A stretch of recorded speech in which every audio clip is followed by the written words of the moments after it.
What is up, you guys? Welcome to my YouTube channel. If you're new here, my name is Mackenzie. If you're not new, thank you for coming back. So in today's video, we're finally making the airplane kaleidoscope kit from Amazon. So a couple videos ago, I had mentioned this and asked if you guys would want to make this together, and the majority of you said yes. So if you don't know what I'm talking about, of course, I'll have it linked down below. But this is an airplane kaleidoscope for stained glass. So essentially what this kit is just the basic parts that you need, like the wheels, the little brass findings, and the stencil itself. So if you don't already make stained glass, it doesn't come with everything you need to make stained glass itself. So you'll still need to separately buy your stained glass, copper foil, you need your glass grinder, you need your soldering iron, the solder itself, the flux, the patina if you want to patina it, all that stuff. But if you aren't already a stained glass artist, I'll have absolutely everything listed down below. And if you are, I'll have this listed as well, the kit itself. So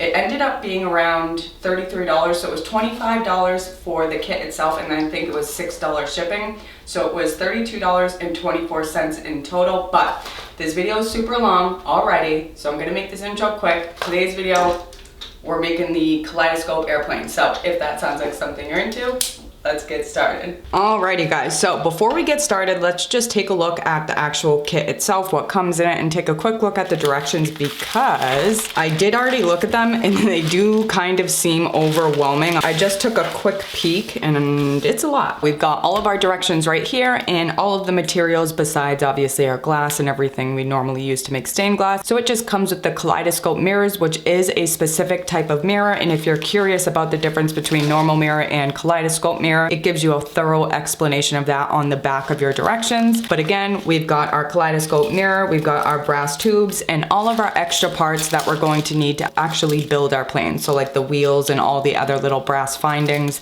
that we're gonna need to put this thing together. So before we get into the directions, let's move all this to the side and let's just take a quick look at the back of our directions, because that gives you all the material requirements. And I'm glad I looked at this because I didn't know we're gonna need a couple things that some of you may not already have. So number one, approximately 1 square foot of opaque stained glass. So any glass you guys wanna use, as long as it's opaque. The next thing is clear window glass. We're gonna need a 2" by 2" square of preferably 1/16 thick glass if possible. So we need a 2 by 2" clear window piece of glass, but we also need 732 copper foil for the aeroscope and 3/16 for the propellers. So let's go to the front. First thing we're gonna do is flip until we reach our biplane patterns and our propeller patterns. And we're gonna just pull these out and put them right to the side. The very last page, which is attached to the front, is your monoplane pattern, but we're not gonna do monoplane, I'm gonna do the biplane. So of course you guys can do whatever you want. If you want to see me do the other one that's in the back of this, just comment down below. We can definitely do it again, but let's get those stencils out of the way. So now really all we're working with are the actual directions. So opening up just to page 1, let's just jump right into it. Number 1, aeroscope step 1. Cutting out the patterns. Cut out the patterns on the outside of the black lines using regular scissors or an X-Acto knife. Using foil shears, cut the lower wing pattern into 3 pieces and the tail wing pattern into 2 pieces. Be sure to cut along the center of the dotted lines. So you can use foil shears if you want. I do have them, but I'm gonna be honest again, guys, I never use these things and I'm probably not going to use them again today. Before you start cutting, remember they say specifically to cut on the outside of the black line. Okay, so we've got all of our pieces cut out here. Now going to step 2, it says 1, using the pattern pieces, cut the 3 sides of the fuselage, the upper wing, the 3 pieces of the lower wing, the vertical tail, and the 2 tail wings from any opaque or opalescent stained glass. If desired, a strip cutter can be used to cut the wings. The correct measurements are given on the patterns. Straight, accurate cutting is important. You should have a total of 10 pieces for the biplane or 7 pieces for the monoplane. Optional. If you wish, you can cut the lower wing and the tail wing in 1 piece and then cut the glass apart. So that's exactly what I said. I'm going to cut these out of 1 piece, then cut them in half and into 3 pieces. So we're cutting these pieces out of our stained glass right now, and I think I'm going to use a black rainbow iridescent because it's nice and dark, because I think that's what you want. You want it to be very, very dark on the outside and all the light coming in from the end, because I'm pretty sure this is our kaleidoscope right here. So I think I'm gonna do a black rainbow.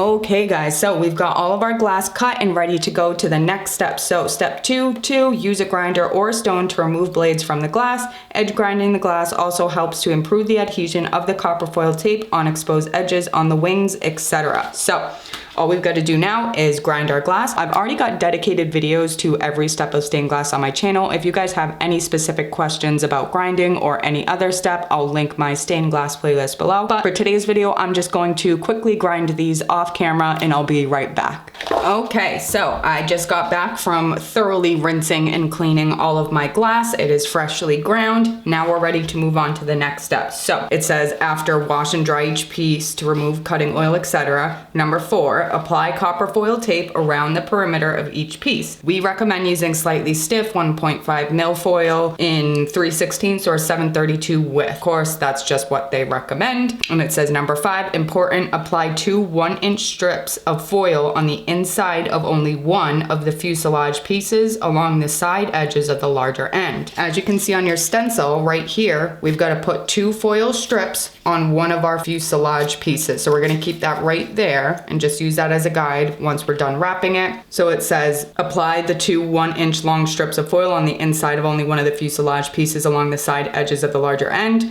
This piece of glass will be used as the bottom of the fuselage. The correct placement of these foil strips is indicated by the dotted lines on the pattern piece. These foil strips provide a soldering surface for the axle assembly. Essentially, we're just going to wrap everything as normal. When we're done wrapping, we're going to go back to one of our fuselage pieces and just put 2 foil strips right where they're marked on our stencil. Again, you guys know the drill. If you've got any specific questions about foiling, I have dedicated videos for those on my channel already.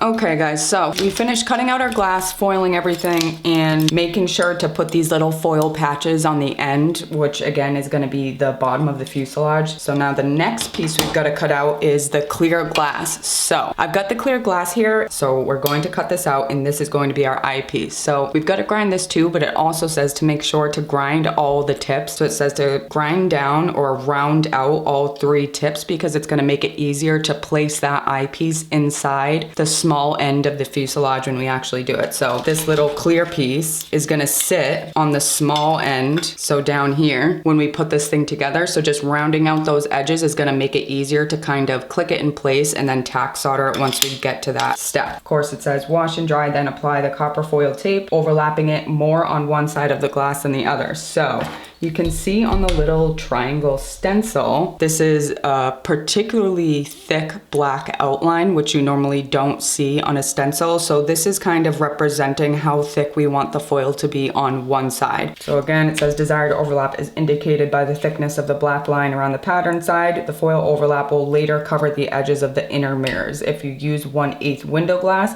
you may want to use wider foil on the eyepiece. Because we're using 1/8, we could even go wider than this initial stencil with our foil. So let's get this cut out. I'm probably just going to hand grind it and very lightly round out those edges and give it a nice thick edge of copper foil. Okay, so here is what our little eyepiece is looking like. And I did do exactly what they said to do because I used that 1/8 inch thick glass. I did make that outer copper foil border a lot thicker. Moving on, right after the eyepiece, it tells you number 9, and it's just basically telling you about the mirror. But moving on to the actual axle assembly, it tells you right away to look at figure 1, bend the 1-inch wide by 2.5-inch long brass strip in half across the width to form a V shape. Bend it all the way over and then open it up so the 2 ends of the V are approximately 1.5 inches apart. Bend it so the 2 arms of the V are parallel, not at a skewed angle.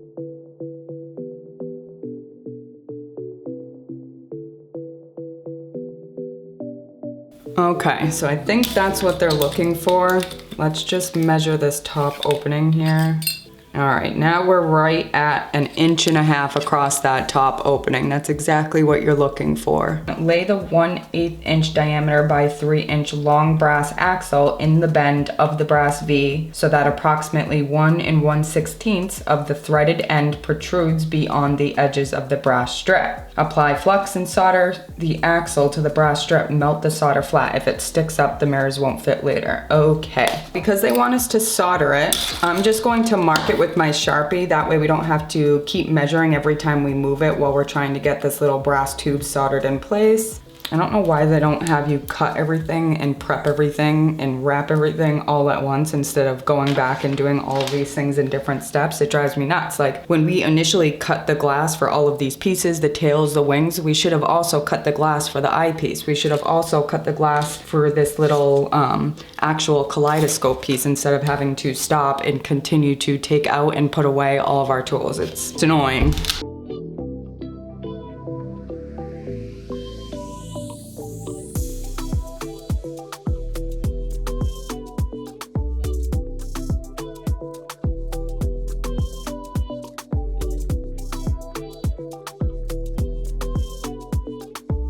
All right, so here's what we're working with now. I tried to solder it as flat as I possibly could because they don't show you any pictures of where they want you to actually tack solder it. So I kind of just let that solder melt up underneath the actual threaded brass rod. So hopefully that won't get in the way of the mirrors. So that's done. And just a reminder, you guys, I can pick this up while I'm soldering it because I have nails. Don't try to grab this thing if you don't have 2-inch nails. This thing is going to get extremely hot when you're soldering it. Now they want us to place the axle assembly onto the two 1-inch strips of the copper foil at the large end of one of your fuselage pieces and solder it in place securely. So they're talking about the fuselage piece that we put the extra 1-inch copper foil strips on. So they say be sure that the edges of the brass strip do not extend past the edges of the glass. So you want that to line up just with the edge of the glass. And it says also be sure that the threaded end of the axle is facing outward off the end of the glass.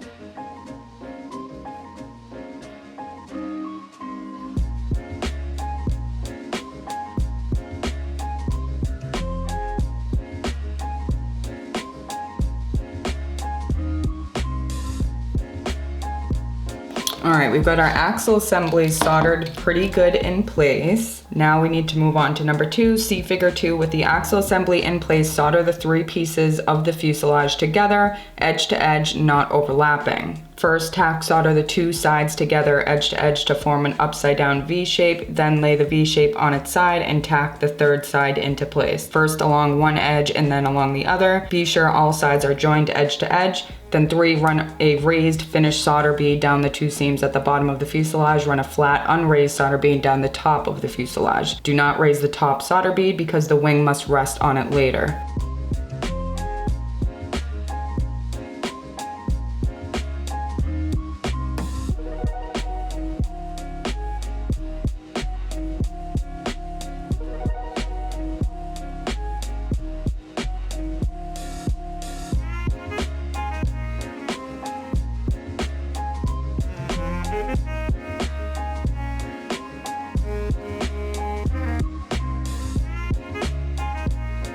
Okay, so we've got all of our pieces soldered. Next is eyepiece. Be sure the eyepiece is clean. Stick a piece of Scotch tape across the outer side of the eyepiece. The outer side is the side with the wider foil. Insert the eyepiece into the small end of the fuselage, using the tape to hold it in position. Tack solder the eyepiece in place and remove the tape. Using very little flux, seal the seams around the eyepiece with solder, being careful not to leak solder inside the fuselage. Then run a finished solder bead around the eyepiece.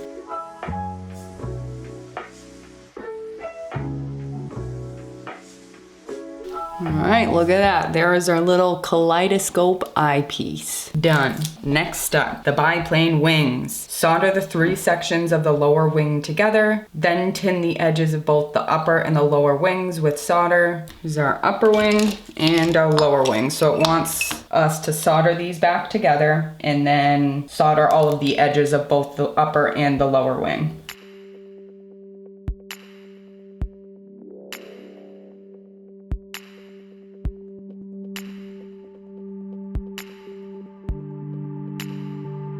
Okay, upper and lower wing are soldered. Section 2, see figure 3. Place the fuselage on top of the lower wing so that the front of the wing is 1 1/8 inch back from the large end of the fuselage. So this is the front of the wing up here. So look at your stencil if you get confused like I just did. Tack the lower wing in place, joining the seams on the wing to the finished seams on the bottom of your fuselage. If the wing is straight, go ahead and run a finished solder bead between the lower wing and the fuselage.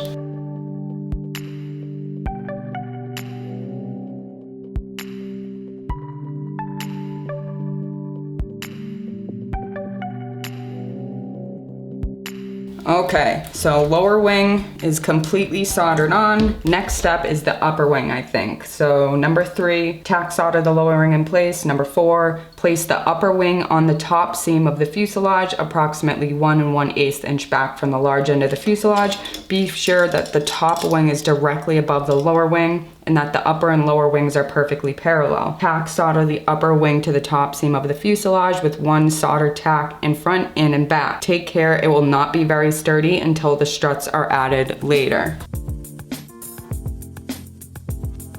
Tail section. Stand the vertical tail on the edge between the 2 tail wings, and we're sticking our little vertical piece in between our 2 tail pieces that we've already cut in half. And then we're gonna solder these 3 pieces together. Easy peasy.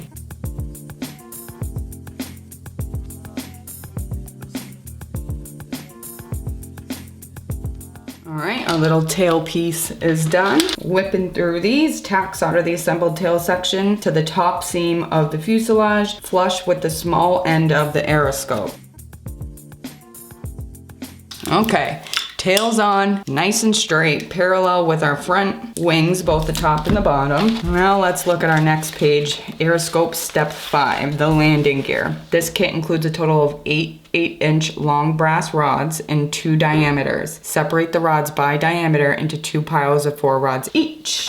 That's what's in this little brass rod tube right here. Oh God, here we go again with bending. See figure 4. Bend one of the thicker 8-inch long rods exactly in the center to make a V shape with the arms of the V at the same 60-degree angle as the sides of the fuselage. So now using pliers, make a 1/2 inch bend at the extremities of the V to create axles for the wheels. I think like that, that's what they want. And then our little wheels are gonna go on these thingies.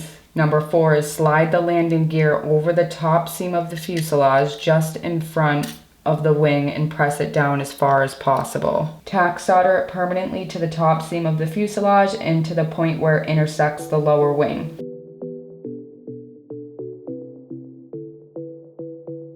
Alright, so we tack soldered at the top. It wants us to tack solder at the bottom where it meets that lower wing too.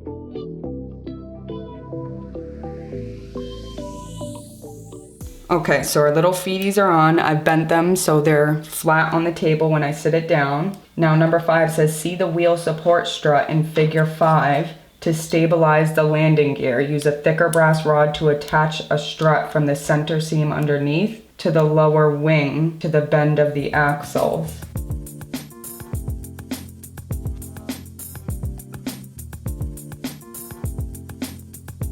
So number 1, on the biplane wing struts and braces, do not try to cut the brass struts to the correct lengths before tack soldering them in place. Instead, begin working with 1 full-length rod. Flux one end of the rod and apply a small amount of solder. Tack that same end of the rod into place. Then cut it to the correct length and tack solder the other end in place. Try to tack the struts to the thin lip of foil which overlaps the top or bottom of the wings. Using the thicker brass rods, attach the 8 vertical wing struts between the upper and lower wings in the positions indicated by the arrows on the wing patterns. Use a ruler to be sure that the struts are parallel to each other and at the right angles to the edge of the wing. After the struts are attached, use the thinner brass rods to attach X braces between the struts. Many patterns of struts and braces are possible. So I'm just going to cut them at once because I can.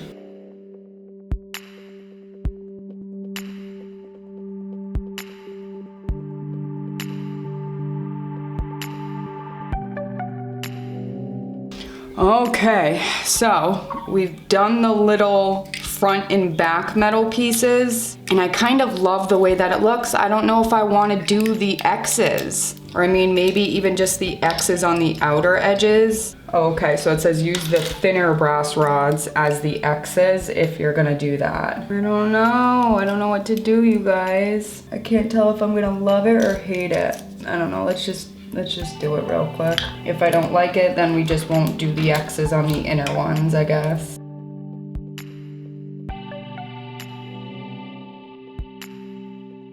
All right, I think I'm okay with that. I don't mind them on the outer ones, but I definitely don't want to do them on the inner, I don't think. Okay, so now we're on tail struts. Bend 2 3-inch pieces of thin brass rod into V shapes, see figure 5. These V braces should run from the bottom solder seam of the fuselage under the tail wing to the edges of the tail wing. The points of attachments are indicated by the arrows on the tail wing pattern. Tack solder the bend of the V brace to the fuselage first, nip the V to the correct length, and solder the ends to the foil on the underside edge of the tail wing.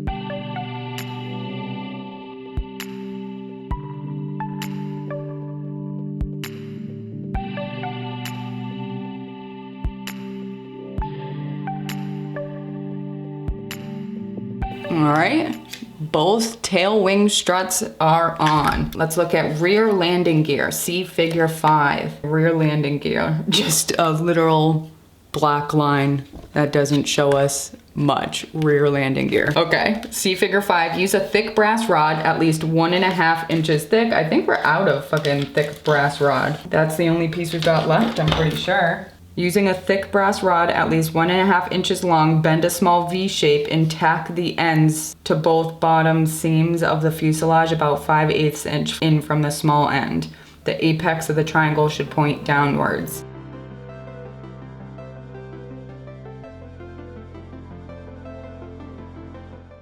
Oh, they told us to sit it back, didn't they? Yep, we're supposed to be underneath. Okay, we've got to remove this. That was my mistake.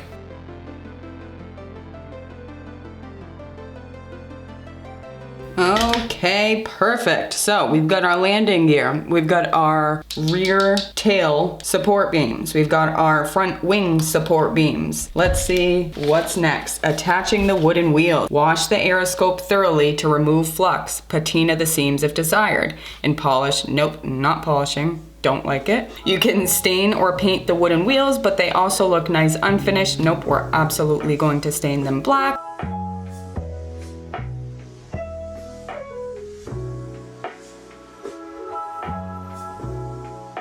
Alrighty guys, so desk is still a mess, but we must move forward. I have patinaed our entire plane here, so now all of our soldered everything, all metal, is patinaed black, of course. So let's put that plane to the side.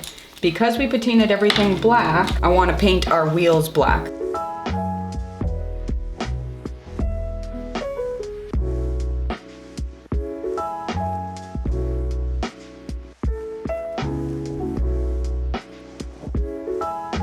Alrighty guys, so piece is patinaed. I have painted the wheels black and they are dry. So where are we? Underneath rear landing gear, attaching the wooden wheels, wash the aeroscope thoroughly to remove flux, patina the seams if desired, polish if desired. You can stain or paint the wooden wheels, but they will also look nice unfinished. Well, that's subjective. But clean the 1/2 inch axles on the landing gear with steel wool and apply flux. Flux the inside of both wheel mounting eyelets and insert them through the hole in the wooden wheel so that the flux inside of both the wheel mounting eyelets and insert them through the hole. What is this? Why does this not come done?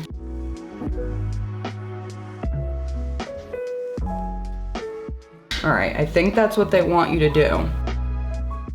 Okay, so what I did was took the big eyelet, flange on the outside. We're gonna take one of the other little eyelets, which means we have 2 eyelets and 1 ball screw left. So we're gonna take this whole piece, put it onto the wheel mount, and sitting it right at the end. All right, our plane's coming together here, guys. We've got wheels. I'm excited. We're getting close here. Go on to step 6, assembling the mirrors. Okay, so assembling the inner mirrors. This step is much easier to do than to explain. With a little practice, you can easily assemble the 3 mirrors in just a few minutes. If you can find 1/16 thick glass, commonly used to laminate flowers, etc., you can practice with that before using the 3 pieces of front surface mirror provided. No, I'm not doing that. Okay, so number 1, see figure 6. Stick 3 5-inch long pieces of Scotch tape across the back, the unlaminated side of one piece of the front surface mirror. The tape should extend beyond the mirror on one side only. Remove the plastic lamination and lay the mirror on the table with the sticky side up. I think we've got to get some stuff out of the way here. Let's move our plane. Okay. So here's the mirror. It looks like a mirror on one side and a protective blue layer on the back.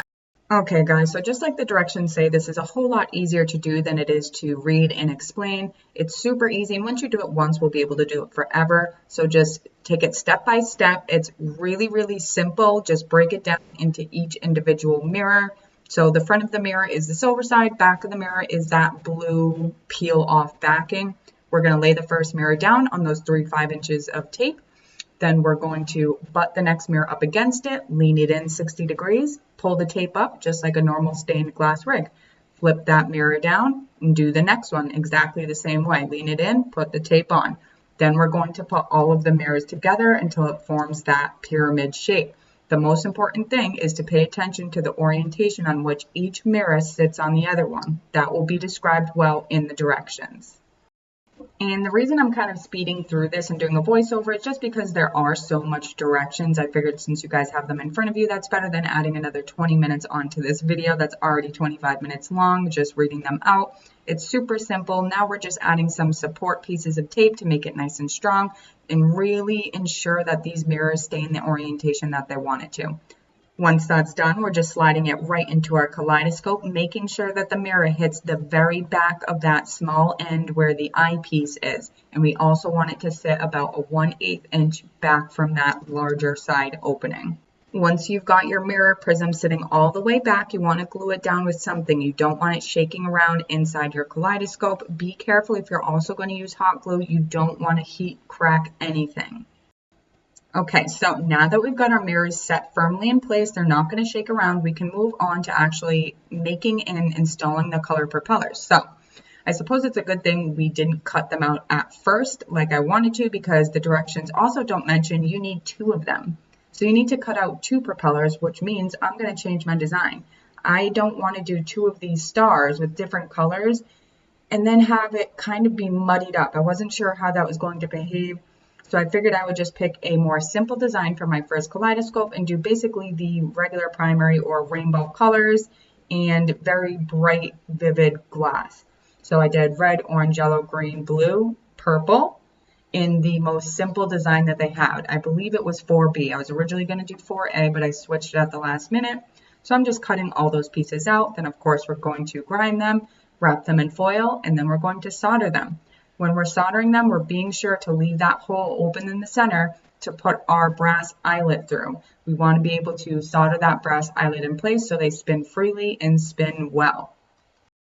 So to actually tack solder these eyelets in place, you're going to have to lift it up off of your soldering mat with scrap pieces of glass. I just used 3 small scrap pieces of glass because you want the same amount of space on the top of the eyelet that you do on the bottom. So I just lifted it up, tacked it in place, tested it out by spinning it on the actual axle to make sure it wasn't wobbly. Once it was all set, I completely soldered it down.